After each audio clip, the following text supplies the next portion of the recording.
ፍቅር እንጂ ትርፍ የለም ከጸብ ከጥላቻ አብረን እኮ ለአንድነት ለእድገታችን ብቻ አብሮነታችን ለኛ ለጤና ለፍቅር ኢትዮጵያውያን በጋራ ተባብረን ለሰላም እንዘምር።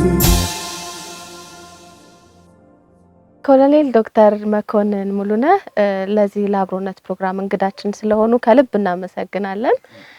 ዶክተር እንግዲህ ለበርካታ ዓመታት በሕክምናው ማህበረሰቡን ሲያገለግሉ ነበርና የሕክምና ትምህርቶትን የት ነው የተከታተሉት? ይሄ ይገርምሻል። በ1946 ዓመተ ምህረት ካዴት ገባሁ። ፖሊስ መኮንኖች አባዲና። አሁን ካዴት ገብተን ካዴት እኔ የዛን ጊዜ ልጅ ነኝ።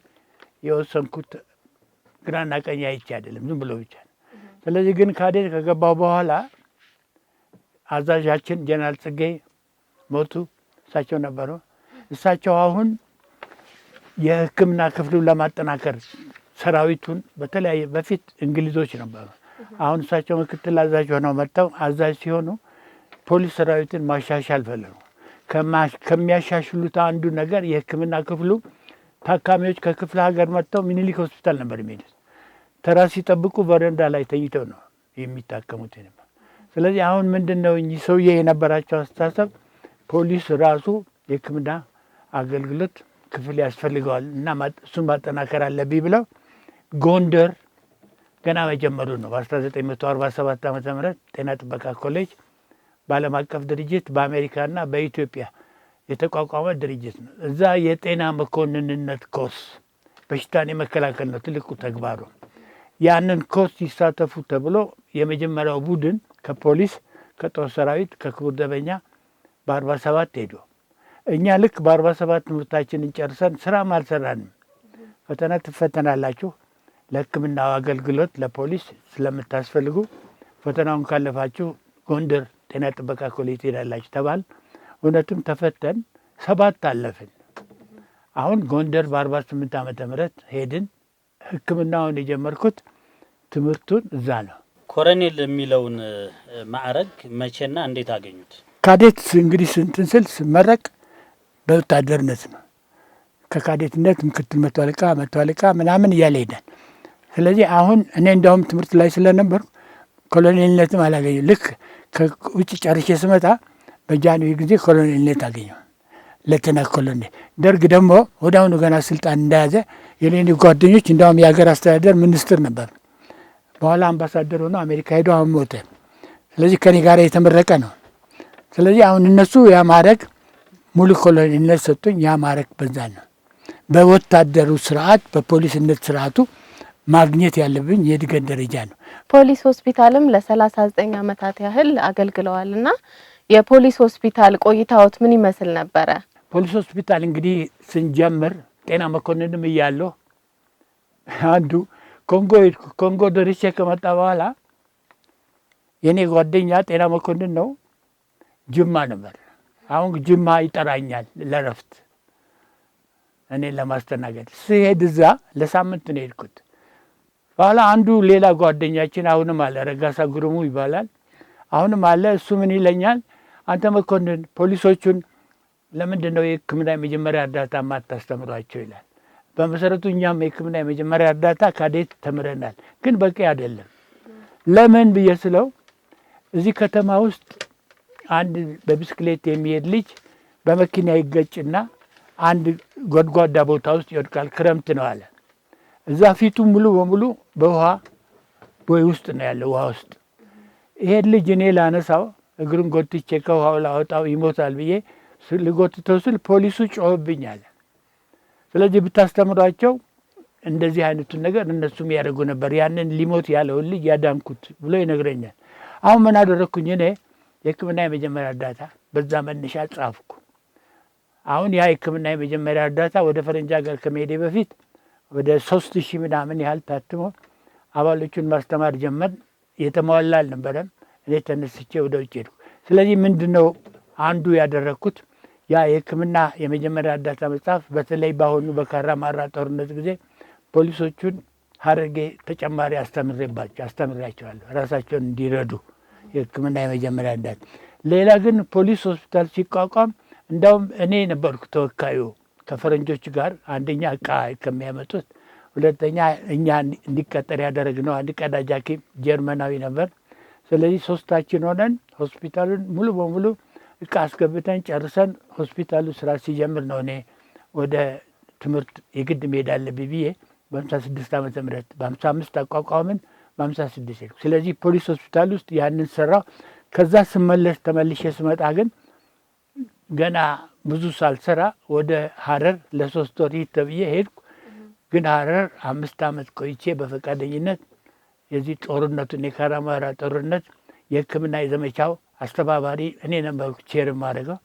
ቀይ መስቀልን እዛ አቋቁሜ የተፈናቃዮችን የሕክምናው ስራ የተጠናከረ እንዲሆን ሙከራ አድርጌያለሁ። ቀይ መስቀልን ካነሱ በርካታ በሀገራችን ትልልቅ ህዝብ እያገለገሉ ያሉ ተቋማትን በመስራችነት ገንብተዋልና እንደው ከቀይ መስቀል ባሻገርም ሌሎችን በዚሁ ጠቅሰውልን ቢያልፉ። ከቀይ መስቀልን ሰርቼ ስመለስ አዲስ አበባ 5 ዓመት ነው የቆየሁት። ሆቴል ራስ ሆቴል እኔ ራሴ እየከፈልኩ ነው የ3 ወር ሄድኩት አልናገርም ብዬ። ግን ደስ ብሎኝ ብዙ ችግር አጋጥሞኝ ነበር። ጦርነቱ እንዴት አድርጌ የሀገር ችግር ነው ትቼ እመለሳለሁ ብዬ ነው የሰራሁት።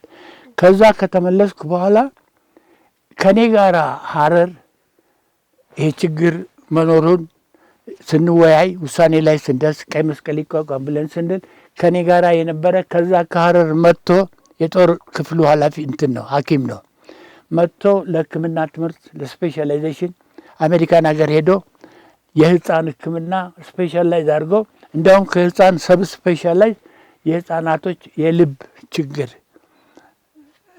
ያጠናና ተመልሶ ሲመጣ ይሄንን ነገር ለመኮንን አጫውተዋለሁ። መኮንን እሺ ካለኝ የህፃናት ልጆች 100,000 ብር ነው የሚያወጣው አንድ ልጅ ሕክምና ኦፕሬሽን ለማለት። ስለዚህ መኮንን ይረዳኛል፣ መንግስታዊ ያልሆነ ድርጅት እናቋቁማለን ይልና ያንን ይዞ ይመጣል ነው ያላወቅኩም። አሁን እውነትም ከመጣ ፖሊስ ሆስፒታል ይመላለሳል። ሞሮለስ እግሬ ላይ ወድቆ ልበል አነጋገረኝ። እባክህ እንዲህ ነው ልጆች ብዙ በሽተኞች አሉ ሊድኑ የሚችሉ ናቸው፣ ግን ሕክምናው ሀገራችን ውስጥ ስለሌለ ይሞታሉ። ስለዚህ እነሱን እንርዳ ይለኛል። እኔ አሁን ምንድነው ተስፋ ያለን ተስፋ ቢስለ አንድ ነገር ተስፋ ብሎ ከነገረኝ ጥሩ ነገር አገኘው። ውጭ ያሉት ትልልቅ ሀገሮች ሆስፒታሉን ያቋቁማሉ፣ አገልግሎቱ አለ። አሁን ያንን አገልግሎት ቋሚ ሆኖ እንዲሰራ ለማድረግ በሽተኛ በአመት ውስጥ የተወሰነ መስራት አለባቸው። ያንን የተወሰነ ቁጥር ለማሟላት ከደሃ ሀገሮች ሕክምናው አገልግሎቱ ከሌላቸው ሀገሮች በሽተኛ ይቀበላሉ። ስለዚህ አሁን ያንን የኛ ችግር ምንድነው? እነሱን በሽታውን ለይቶ መላክ፣ ከዛ በኋላ ግን የትራንስፖርት ዋጋ ችሎ እነዚህ ልጆች መላክ ነው። ይሄ እድል አለ አለኝ። ጥሩ ይሄ እድል ካለ ልክ እኔ ደግሞ እንዳጋጣሚ ጥሮታ ወጣ ለመነኝ። እሱ ክሊኒክ ምናምን አቋቋመ። እኔ ግን እዛ ዘውዲት ሆስፒታል በኮንቴነር ቢሮ ከፍተን እዛ መስራት ጀመርን። ወደ 1400 ያህል ልጆች አሳከምን። በጣም ያማል ችግር አለ። ለምሳሌ እንደው አንዱን እንኳን ብነግራችሁ ሊሞት የደረሰ ልጅ ከተወለደ በኋላ 2 ዓመትም አልሞላው ይሄ ከንፈሩ ጠቁሯል። የልብ ችግር ነው። አሁን እሱ ተለይቶ በሽታው ለፈረንጆች ይላክላቸው ይምጣና አክመዋለን ይላሉ። አሁን እሱን እንደምንም ብለን ላክ ነው። ትራንስፖርት ኮስት እያመቻላለን። በኢትዮጵያ አየር መንገድ ከመጠን በላይ ረድቶናል። በግንባር ቀደም ሌሎች በጎ ፈቃደኞች ረድተውናል። ስለዚህ አሁን እሱን ስንልከው አባትየው ቀን ይመጣና አይጠይቀንም፣ ግን ሞቷል ብለው ይነግሩኛል ብሎ ግቢውን ይዞራል። ዘውዲት ሆስፒታል ኮንቴነሯን ሴትዮዋ ታለቅሳለች። ግን ቤት እሱ ሲመጣ ለሱ ላለማሳየት ስትል ማታ እሷ አንድ ነገር እሰራለሁ ያለች ጓደር በኋላ ነው የሰማነው። ሰውየው ደግሞ ቀን መጥቶ እንዲህ ብሎ የእኛን ግቢ አይቶ ነው የሚሄደው። አሁን ምን ለማለት ፈልጌ ነው? ያ ልጅ ካሁን ይሞታል ብለው ነው የሰጡን አደራ። አለ ሸኝ ነው የላክ ነው። አውሮፕላን ላይ ያደረግነው ሆስቴሶቹን ለምን እሺ ብለው ተባበሩን ላክ ነው። ያ ልጅ ድኖ መጥቷል። ከቀይ መስቀል ባሻገር ሌሎችም ተቋማቶች ገንብተዋል አሉ። እስኪ እነሱን ይንገሩንና ተመልካቾችም እንዲያውቁ ከዛ በኋላ እዛ የነበረውን የወታደርነት ህይወት እንግዲህ ሕክምናውን እየሰሩ ያሉት ወታደርም ሆነው ነው። ትምህርት ህይወትንም የተከታተሉት እዛ ወታደር ቤት እያሉ ነው። እስኪ የወታደርን ህይወትና እዛ በሕክምናው የሰጡትን አገልግሎት ዘርዘር አድርገኝ ገሩ። በወታደር በኩል በመሰረቱ ምንም ነገር አላደረኩም። እንዳልኩ ፖሊስ ኮሌጅ ነው፣ የፖሊስነት ስራ ነው። የእግዚአብሔር ፈቃድ ሆኖ ይቅርታ አድርጉልኝ፣ እኔም አውቄችም ፈልጌም አይደለም ጎንደር የሄድኩት። አጋጣሚ ሆኖ ፈተናውን ተፈተንኩ። እንደውም ያልፋሉ ብዬ ያልኳቸው እኔ ጓደኞች ብዛት አሉ። እኔ እንደውም ላለማሄድ ሞክሬ ነበር፣ ግን ምን ይሆናል አለፍኩ። ይሄ እግዚአብሔር ፈቃድ ሆኖ ነው። ፈተና ከኔ የተሻሉ ሊሰሩ የሚችሉ ነበሩ። አሁን የእግዚአብሔር ፈቃድ ሆኖ ሄድኩ። እዛም ከሄድኩ በኋላ ፖሊስ ውስጥ ምንም አልሰራሁም፣ አንድ ወርም አልሰራሁም። ስለዚህ የት ነው የሄድነው? ለትምህርት ጎንደር ሄድን። ጎንደር ተምሬ መጣሁ። ሕክምና ነበር የምሰራው። ውጭ ሀገርም ሄጄ ተሰራ መጣሁ። ግን ስመጣ የሕክምና አገልግሎት ለመስጠት ነው። የፖሊስ ስራ ትቼ የሕክምና የእግዚአብሔር ፈቃድ ሆነ። ሕክምናውን በማገለግልበት ጊዜ ምን ያጋጥመኛል?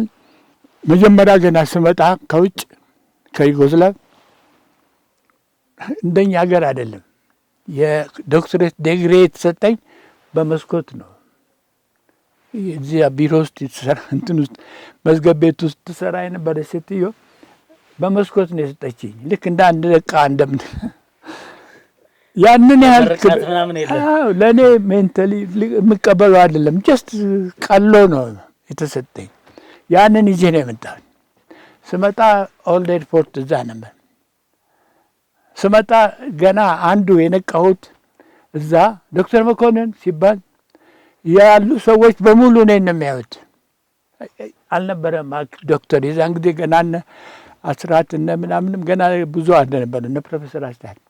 ስለዚህ ዶክተር መኮንን ሲባል እኔ ራሴ ደነገጥኩ። ምክንያቱም ያ ሁሉ ሰው ጀስት መኮንን ምንም ያስደነግጥ ነገር አለ። ዶክተሯ ነች። ስለዚህ መማሬ ጥሩ ሙያ ነው የተማርኩት። ለህብረተሰቡ አገልግሎት መስጠት ግዴታ አለብኝ። ስለዚህ ያንን ሳሰላስል ሰሞኑን እዚህ በነበርኩበት ጊዜ ማታ ማታ በተለይ ሳሰላስል አንድ ነገር ቃል ገባሁ። ስለ ሕክምናው ስለማቅ ላይ ሆኜ አንድ ቦታ ላይ ብቻ በሽተኛ ሲመጣልኝ ማከም ትክክል አይደለም። ልክ በውሃ በመግጃ ውሃ ከጉድጓድ እንደመቅዳት። ስለዚህ ህብረተሰቡ ውስጥ ገብቼ ህብረተሰቡ እንዲያውቅና እንዲረዳ ማድረግ አለብኝ። በዛ በኩል ልረዳ የሚችለው ማድረግ አለብኝ ብዬ ለራሴ ቃል ገባሁ። የእግዚአብሔር ፈቃድ ሆኖ ደግሞ ያደረግኩትም ይሄንን ነው።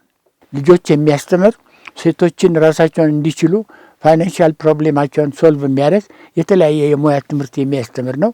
ያንን አረድቻለሁ። ያኔ እንደው እርስዎ በሚሰሩበት ጊዜ የነበረው የአብሮነት ትብብር፣ አንድነቱ እናንተ በሕክምና ላይ ያላችሁ የምታረጉት ትብብር ምንድን ነበረ? ቅድም አሁን እንዳልኩ እኔ አብዛኛውን የመንግስት እንደውም ነጻ ሕክምና የሚያገኙበት ነው የፖሊሱ። ስለዚህ የሚመጡት መብታቸው ነው፣ ይታከማሉ። ሁሉ አገልግሎት የሚያገኙት ሁሉ በነጻ ነው። ነገር ግን ሌላ ምንድን ነው ምን እናርግ ነው አሁን ምን እናርግ የሚለው ይገርማቸዋል። የዶክተር በላይ አበጋዝ የህፃናት ልብ ህሙማን ካቋቋመው ጋር የእሱ ታላቅ ወንድም ጤና መኮንን ነው። ጌታቸው አበጋዝ የጤና መኮንን ነው። ጤና ጥበቃ ትልቅ ፖዚሽን ነበረው። አሁን ከጤና ጥበቃ ወጥቶ ሴፓር የካናዳዎች የእርዳታ ተቋም ኃላፊ አድርገውት ነበር። አሁን በሚሰራበት ጊዜ አሁንም በደርግ የመጨረሻ ጊዜ ነው። ቀጥታ እኔ ጋር መጣ። ዶክተር መኮንን አንድ ነገር ልጠይቅ እፈልጋለሁ ይለኛል። ምንድን ነው እለዋለሁ። ለ3 ወር ያህል ፊሊፒንስ እንድትሄድ እፈልጋለሁ። ፊሊፒንስ ሂድና ፊሊፒንስ አንድ እንድታይ የምፈልገው ነገር ስላለ እሱን አይተና ይለኛል። ምንድን ነው እሱ ማየው?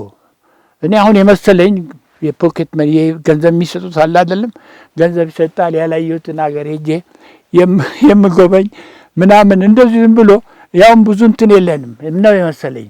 እሱ ጤና ጥበቃ ሆኖ ስለ እኔ ስራ ያውቃል።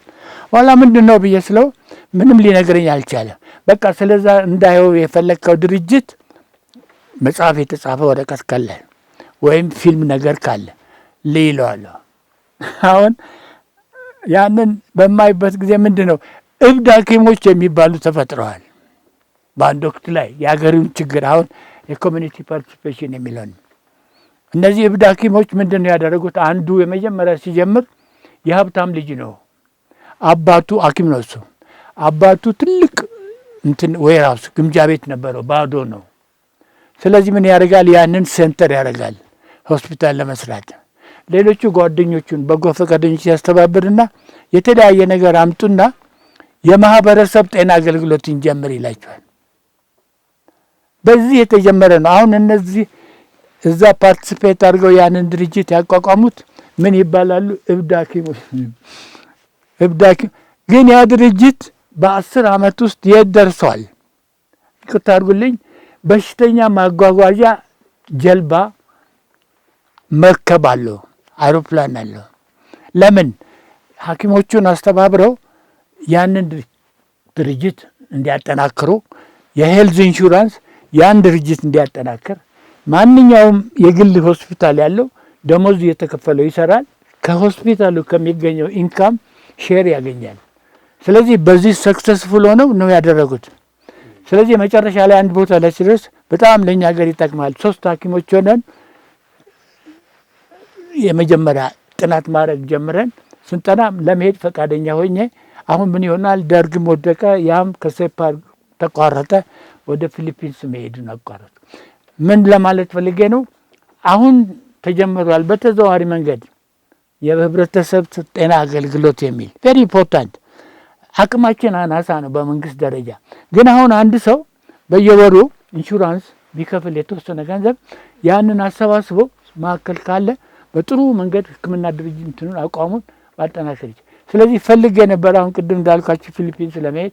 ነገር ግን የእሱ ከማዕከሉ ስለወጣ እኔን እዛ ድረስ ወስዶ ያንን የፈለገው ምንድን ነው? ያንን አይቼ ብመጣ ምናልባት ያንን መኮንን ተግባራዊ ኢትዮጵያ ውስጥ ያደርገዋል ብለን ነው። ያኔ ወደ ነበረው የህዝባዊ ትብብር እንግዲህ እርስዎ በጣም የእድሜ ባለጸጋ ነዎት።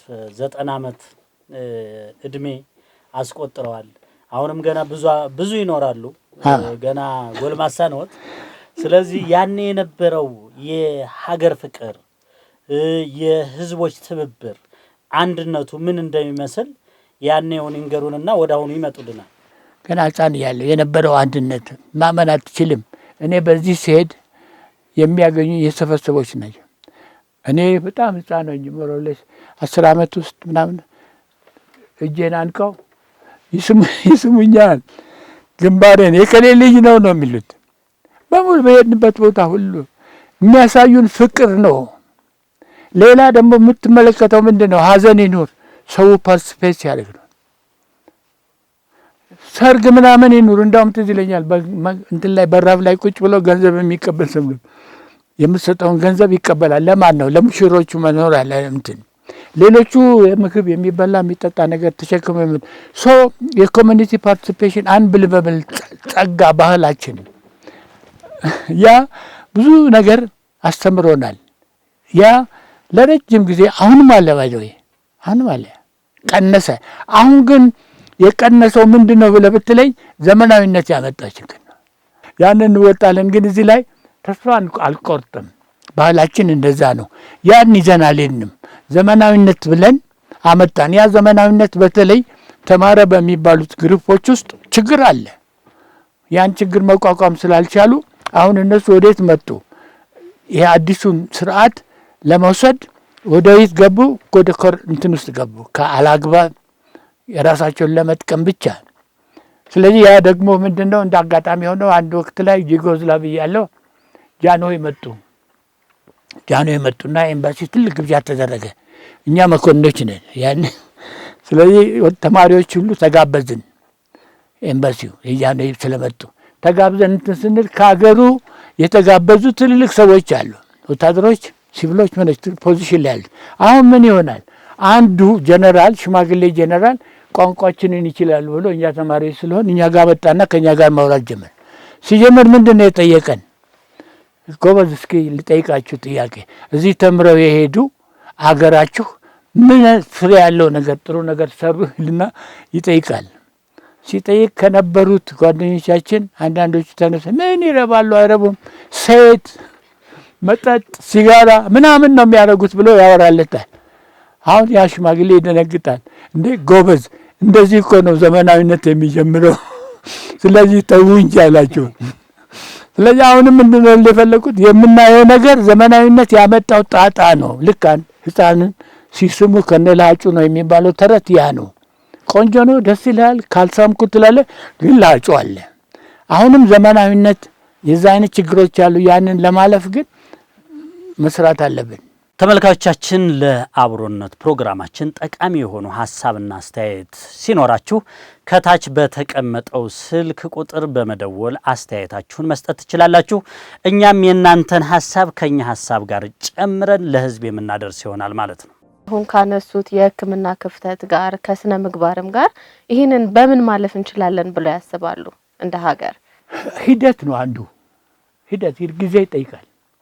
አሁን እንዳልኩሽ ምንም ነገር ይጀመራል፣ ይወለዳል፣ ያድጋል፣ ይኖራል፣ መጨረሻ ላይ ይሞታል። ስለዚህ አሁን ገና ከልጅነቱ እንደተከለ ወይም በህፃንነት እድሜው ለውጥ ተስፋ መቁረጥ የለብንም። ያን እንዴት እንለውጥ ነው። አንዳንድ አጋጣሚዎች አሉ። አሁን ቅድም እንዳልኩት እኔ አጋጣሚ አይደለም እግዚአብሔር ፈቃድ ሆኖ ነው፣ እኔ ስላልገባኝ ነው እንጂ ሀረር የሄድኩት ለ3 ወር ነው። መሄድ አልነበረብኝም። ነገር ግን 5 ዓመት ቆይቼ መጣሁ በእኔ አቅም ሆቴል ውስጥ ችዬ። ግን የሰራሁት ስራ አንብልበብል ለእኔ ለህሊና እንጂ አንድ ሰው መንግስተ ሰማያት ይገባል ቢባል እኔ ነኝ ብዬ እጅ አወጣለሁ። ለምን የሰራሁት ስራ ለእኔ ደስ የሚለኝ ጥሩ ነው። ህዝብን የረዳሁት በጦርነቱ ጊዜ አንድ መኮንን ደም ከወንዝ ነው የሚመጣ ነው የተባለው። ዋይል አሁን የሰሜኑ ጦርነት በዚህ ከተማ ውስጥ ትልቅ ግርግር ነበር። ያውም እዛ እንትን ያሉ የተፈናቀሉ ሰዎች ማዕት ነበሩ። ከጅጅጋ 15000 ሰዎች እኔ ነኝ የተቀበልኩት።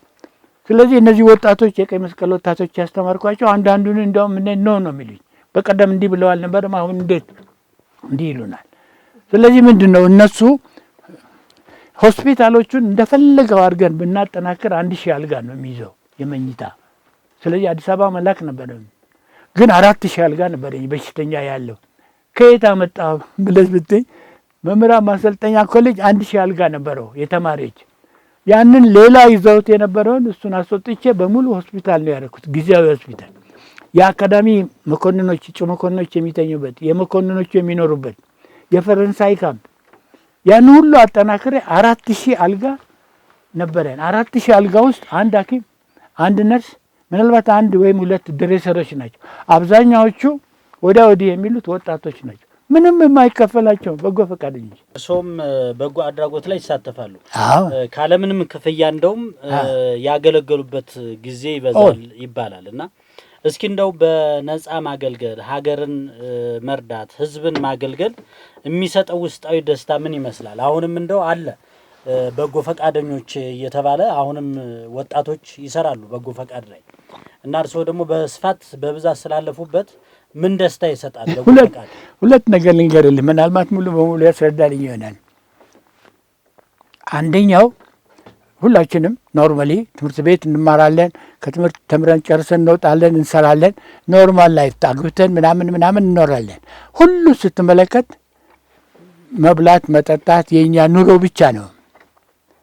ግን የመሞቻችን ሲደርስ ዞር ብለን ብናይ ለሆዳችን ብቻ ነው መኖር ያለብን። እኔ ለመብላት፣ እኔ ጥሩ መኪና ለመያዝ፣ እኔ እንትን ለማለት ብቻ ለህሊናዬ ምንም ጨለማ ነው። ግን ያደረኩት ጥሩ ነገር ቢኖር ለህብረተሰብ የሰው ልጅ ለመርዳት ህብረተሰቡን ለመርዳት አንድ ነገር ለማድረግ በህይወቴ ውስጥ በነበርኩበት ጊዜ አለምንም ክፍያ ለሰብአዊነት ስል ለማህበረሰቡ ስል ያደረኩት ነገር ምን አለ ብለህ ብትል ከፍተኛ የሆነ ደስታ ነው የሚሰማኝ ከመሞታችን በፊት። ስለዚህ እኔ አሁን እንደዛ ነኝ። ብዙ ነገር አጥቻለሁ። ምን አጥቻለሁ? ያጣሁት የዚህ ሰው መኪና፣ ቤት፣ ቤተሰብ ምንም ጉዳይ አይደለም። በጣም ደስ የሚለኝ በአንድ ወቅት ላይ እንዲህ አይነት ችግር ደርሶ ያን ችግር ሮል ተጫውቻለሁ፣ ሚና የኔን የህይወቴን እዛ ላይ የተወሰነ ነገር አድርጌያለሁ ማለቱ ትልቅ ደስታ ነው የሚሰማኝ። ስለዚህ ሰው ሁሉ ያን ይፈልጋል። ያንን ከፈለገ ደግሞ ቀደም ብሎ መስራት ለሱ ሆድ እንትን አይደለም። አንድ አናሳ አኒማል አይደለንም፣ ዝም ብለን ለመብላት ብቻ ምንሰራ። ስለዚህ ከዛ ወጣ ያለ ለህብረተሰቡ በተለይ ለሀገር ምን አደረግኩ፣ ለሰው ልጅ ምን አደረግኩ የምንለውን የምንችለውን ያህል ብናደርግ ትልቅ ጸጋ ነው። አሁን ብዙ ባለሀብቶች ብዙ ፋይናንስ የሚያንቀሳቀሱ ተቋማቶች በሀገራችን ተፈጥረዋል። በእድገት ደረጃም በተወሰነ ጥሩ ነው እንቅስቃሴው። አሁን ሀገራችን ያለችበት ሁኔታ ፋይናንስን በተመለከተ ጥሩ እንቅስቃሴ አለ። ግን ትውልድ ላይ ተሰርቷል ብለው ያስባሉ ወይ? ችግሮች አሉ። ቅድም እንዳልኩ ነው። ግን የሚታዩ ደግሞ አንዳንድ ደስ የሚሉ ነገሮች አሉ። ያ ሊያድግ ይገባል አይተን ያንን የማሳደግ እንትን የማለት ኃላፊነት የኛ ነው፣ ግዴታችን ሆነ። ማህበረሰቡ የኢትዮጵያ ማህበረሰብ አንብልቨብሊ ካይንድ ናቸው። ጤና መኮንን ሆኜ ለበሽታ ምናምን ተነሳ ተብሎ በባላገዱ ዞር ያለው። ስለዚህ ምንድን ነው የሚፈልገው የኢትዮጵያ ህብረተሰብ እንደዚህ አይነት ይቀበልሃል እጁን ዘርግቶ። አንተ ምንድን ነው የምታደርግለት ነው። ከዚህ ኑሮ እንዲወጣ የበለጸገች ሀገር አለችን በተፈጥሮ አንብልቨብል። ያንን ሰው ማመን አትችልም። ኮንጎ፣ ኬንያ፣ ሱዳን አንዳንድ ቦታ አይቻለሁ። እንደ ኢትዮጵያኖች አሁን የባል ሀገሩን ወስደህ ከእነሱ ጋር ስታስተያየው አይደለም። ይሄ ህዝብ ትንሽ አመራር ይፈልጋል። የራሱ የሆነውን የያዘውን ይሄ ነው ትክክል ብሎ ነው የሚሄድ። ያ ደግሞ እሱን ጎርቶ ሌላ የሚጠቅም እንጂ እሱ ሊጠቀም ብሎ የሚያደርገው አይደለም።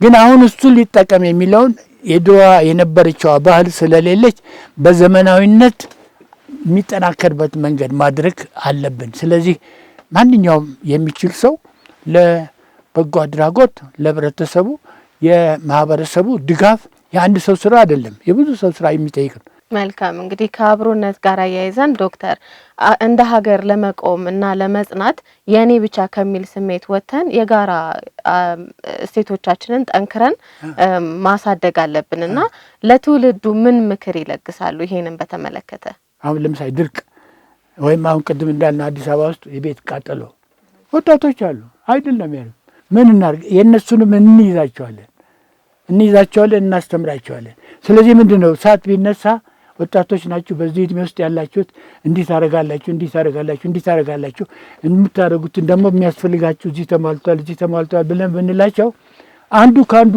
ኮምፒት በዛ ሀሳብ ነው የሚያደርገው። ሌላም ችግር እንዳለ ሲሚላርሊ ነው አፕሮች ማድረግ ያለብን። አሁን ከላይ አቋቁመሽ ለህብረተሰቡ ሊገባው በሚችል ቋንቋ ለማስተማር አሁን ያልኩሽ ነው። ኦርጋናይዝ መሆን አለበት ከላይ ተቋቁሞ። ሌላ ግን በግለሰብ ደረጃ ምን እናርግ? አሁን የምናደርገውን አይነት ሙከራ ነው ልምድ ማካበት። ስለዚህ ኢቭን ቤተሰብ ውስጥ አዌርነስ ካልተፈጠረ አንድነት አይኖርም። ሚስቱና ባሉ፣ ልጆቹና አባትዮ፣ ቤተሰቡ አንድ አይነት አስተሳሰብ አይኖረው። አንድ ቦታ ላይ ሲደርስ ወይ ይቆጣል፣ ያ ነገር ይፈርሳል። ያ ነገር ሳይሆን ቀለል አድርገን ሳንወስደው ከታች ጀምረን የኔ ልጆች ወጣቶችን አስተማርኳቸው ተባስቤ አንድ ነገር አልሰጣቸው። ብዙ ነገር ብለውናል። በጣም ጥሩ ጠቃሚ ሀሳቦችን አንስተዋል። ብዙ ጊዜ ከላይ ነው ብለዋል። ከላይ አደረጃጀቱ በጣም ጠንከር ብሎ ወደ ታች ወደ ህብረተሰቡ መውረድ አለበት ነው። በምን አይነት መንገድ ነው የሚወርደው? ወይስ ምን አይነት አደረጃጀት ነው መፈጠር ያለበት? ይችን ሀገር ለማስቀጠል እድገታችን የበለጠ እንዲጠናከር ሰላማችን እንዲረጋገጥ ከእያንዳንዱ አካል ወይም ከመንግስት ተቋማት ሊሆን ይችላል፣ እንዳሉት ከቤተሰብ ሊሆን ይችላል፣ ከሃይማኖታዊ ተቋም ሊሆን ይችላል። ምን ይጠበቃል? ምን አይነት አደረጃጀቶች ናቸው መፈጠር ያለባቸው? ያ አሁን እኔ እንዳጋጣሚ ለነግርህ የቻልኩት ፕራክቲካሊ ያገኘሁትን። አሁን ፕራክቲካሊ ቅድም እንዳልኩ ወጣቶቹን መያዝ አለብን። አሁን በተለይ እንዲያውም እጥፍ ድርብ የሆነ ችግር አለ። የዩኒቨርሲቲ የጨረሰ ስራ የለውም። በእኛ ጊዜ ያልነበረም። ስለዚህ አሁን አንተ ወጣቱን ላነጋገር ብለህ ብትል የእሱ ኒድ አለው፣ መብላት አይችልም፣ ልብስ የለውም። አሁን አንዳንዶቹ ጎበዞች ወርደው ጫማ ምንድን ነው የምናደርገው? ፕሮፌሽናል የሆነ ጥናት ይፈልጋል። በመንግስት ደረጃ ለእነዚህ ሰዎች እንዴት አይነት ስራ እንፍጠር። ስራ መፍጠሩ እንዳለ ሆኖ እነዚህ ወጣቶች በስነ ምግባር የተገነቡ እንዲሆኑ ስራ ማጣቱ እንዳለ ነው አለ፣ ምንም ጥያቄ የለውም። እርስዎ ደጋግሞ የሚያነሱት ይሄ ነው፣ እኛም እንረዳዋለን። ግን ይህን ትውልድ በስነ ምግባር እንዴት ነው መገንባት የሚቻለው? ነገ የተሻለች ሀገር እንድትኖረን የበለጸገች ሀገር እንድትኖረን በመከባበር ላይ የተመሰረተች በአንድነት ላይ በአብሮነት ላይ የጸናች ሀገር እንድትኖር ምን እናደርግ ነው? እኔ በቀይ መስቀል በኩል አደራጅቼ የሚሄድበት ጥሩ መንገድ ነው። ያን መንገድ ይዞ ለመሄድ ሃይማኖት መሪዎች ምን ይሰራል? አሁን እኔ ሃይማኖት ውስጥ ገብቼ ኢትዮጵያን እስካሁን ድረስ ለረጅም ጊዜ የያዘ ባህልና ሃይማኖታችን ነው። እነሱ ግን ቫልዩ እያጡ የሄዱበት ጊዜ ነው። ምረጡን ዲሞክራቲክ ሲስተም ነው ተብሎ ለህብረተሰቡ ውይይት ያደርጋል። አንዱ ተነስቶ እንዲህ ያደርግላችኋለሁ እንዲህ ያደርግላችኋለሁ እንዲህ ያደርግላችኋለሁ ይላል። ያዳምጡታል። መጨረሻ ላይ ከጨረሰ በኋላ ተዝናንቶ ጥያቄ አቅርቡ ይላል። አሁን ጥያቄ አቅርቡ ብሎ ሲል አንዱ ሸምገል ያለ በሰል ያለ ሰውዬ ክቡር እጩ አባል አሁን ሲናገሩ እንደሰማሁት ድልድይ አሰራለሁ ብለዋል ብሎ ሲለው አዎ አሰራለሁ። ድልድዩን የሚያሰሩልን ወንዙ የት አለ ሲለው ግደለ ወንዙንም ቢሆን አስገባላቸዋል። ቅድም ያልኩ ነው። ዘመናዊነት ትልቁ ችግሩ የገንዘብ አምልኮት ውስጥ ነው የሚከትህ። መኪና ለመያዝ አንድ አይደለም። አይሮፕላን ቢኖሩ ሌላ አይሮፕላን ያስፈልግ። ስለዚህ ገንዘብ ላይ የምታደርገው ትኩረት ቬሪ ሃይ።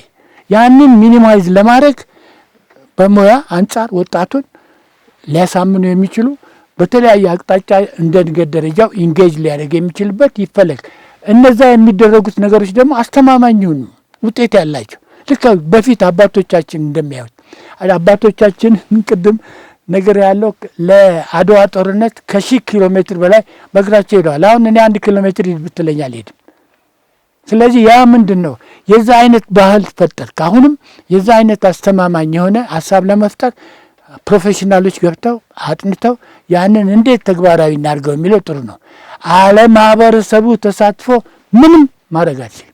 ከሀገር ውስጥ በተጨማሪ ዓለም አቀፍ ደረጃ ተሸላሚ ኖት ባበረከቱት የሕክምና ሙያና እስቲ ሽልማቶቹ ምን ነበሩ? ምን እውቅናዎችን አግኝተዋል? የቀይ መስቀል ሲመሰረት ከ100 ምናምን ዓመት በፊት የመሰረታቸው ሄንሪ ዱና ይባላል። ስዊሳዊ ነው። ይህ ስዊሳዊ ሰውዬ ያንን ቀይ መስቀል የመሰረተው የዛን ጊዜ አልጄሪያ በአፍሪካ ውስጥ የፈረንሳይ ቅኝ ግዛት ነበረች። የቀይ መስቀል የተለያዩ ሀገሮች አባላቶች አሉ። የቀይ መስቀልና የቀይ ጨረቃ ህብረት የሚባለው ኮሚቴ አለ። ያ ኮሚቴ መሸለም ስለነበረበት ጥሩ ስራ የሰሩ እኔን አንዱ ተሸላሚ ያደረገኝ አንዱ ኖርዌጂያን ነው። ጄኔራል 60 ዓመት ለቀይ መስቀል አገልግለዋል። አንዷ የሱዳን ልዕልት ነች። እሷ 35 ዓመት አገልግላለች። አንዱ የስዊሳዊ ነው፣ ሞቷል። 45 ዓመት አገልግሏል። ጠበቃ ነበር። የቀይ መስቀል ኮሚቴ ቼርማን ነበር። ስለዚህ አሁን 4 ነን። ሌሎቹ ወክልና ብቻ ነው ያላቸው። በህይወት የተገኘሁት እኔ ነኝ። ዶክተር እንግዲህ በጣም ጥሩ ቆይታ ነው ያደረግነው። አንድ የሰማሁት ነገር አለ፣ እሷን ያጫውቱንና እናጠቃልላለን። ብዙ ጊዜ ኢትዮጵያዊ የሆኑ መዝሙሮች ወይም የኢትዮጵያ ባንዲራ ሲያዩ ሯጮችም ሀገራቸውን ወክለው ሲያዩ እንባ ይተናነቃቸዋል፣ በጣም አልቃሻ ናቸው ይባላሉ። እርስዎ እንዴት ነው? አዲስ አበባ ቦሌ እኔ የራሴ ቤት ነበር። ቴሌቪዥን አይ ነበር። ብዙ እንትን አይደለም፣ ወዲያ አይደለም። አንዳንዴ አሁን ሳደርግ ሳይ ሩጫ ነበር። ሩጫ ማምጠርነሽ ደባ ትሮጣለች። ትንሽ ሳይዟ ምን ትሮጣለች። ቀደም ብዬ ስለከፈትኩት ያን የሮጠችውን በሙሉ ተከታትያለሁ። በቃ ጨንቀኛል። እሷን እኔ ራሴ ልክ እንደሮጥኩ ነው። መጨረሻ ላይ አንደኛው ነች። ይገርማችኋል። የመጣው ነገር ምንድን ነው? ለቅሶ ብቻ እንባ በእንባ ነው የሆንኩት። አሁን ጨርሼ ምን ብዬ ከተኛ በኋላ አልጋ ላይ ጋደም ብዬ ሳስብ ለምን አለቀስኩ? ደስታ ነው። ምንድን ነው? ለምንድን ነው ያለቀስኩት? አሁን ለቅሶ የሀዘን ብቻም አይደለም፣ የደስታም ግን የመጣው ከኔ አንጎል አጼ ቴዎድሮስ ራሳቸውን የገደሉ ልጃቸው ተከብሮ ተወስዶ እንግሊዝ ሀገር ሬሳው እንኳን አሁን ክብር ቦታ ነው የተሰጠው። ግን ቴዎድሮስ የኢትዮጵያዊነትን አፈር ማስነካት አልፈለገም። ይሄ ነገር አልተሳካም። ኢትዮጵያ መጥፋቷ ነው፣ እኔ ልሙት ብለው ነው ራስ መግጠር ቀላል አይደል። አንድ እሱ አየሁ ኢትዮጵያዊነት። ሁለተኛው ኢትዮጵያዊነት ያየሁት ከሰማሁት ታሪክ አቡነ ጴጥሮስ ሐውልት ተሰርቶላቸዋል። ምንድነው ይህ ሰው የጠየቁት? ጣሊያኖቹ ኢትዮጵያን ለመግዛት አንድ ትንሽ ነገር እንዲናገሩ ነው። ትንሽ ነገር። እሳቸው ግን ያን ነገር ብናገር ኢትዮጵያዊነትን መካድ ነው ብለው ለኢትዮጵያዊነት ሲሉ እርምጃ ውሰዱ ነው ያሉት።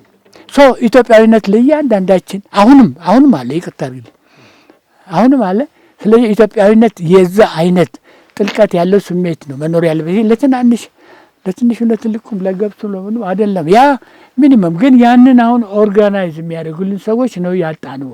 ተመልካቾቻችን ለአብሮነት ፕሮግራማችን ከፍታ ይጠቅማሉ የምትሏቸውን ሐሳብ አስተያየት ከታች በምታዩት ስልክ ቁጥር ብታደርሱን የእናንተን ሐሳብ ከኛ ሐሳብ ጋር ጨምረን ወደ እናንተ የምናደርስ ይሆናል። ተመልካቾቻችን የዛሬው ዝግጅታችን ይሄን ይመስል ነበር። በቀጣይ ከሌላ የአብሮነት ፕሮግራም ጋር እስከምንገናኝ ድረስ በያላችሁበት በያለንበት ሰላም ነው።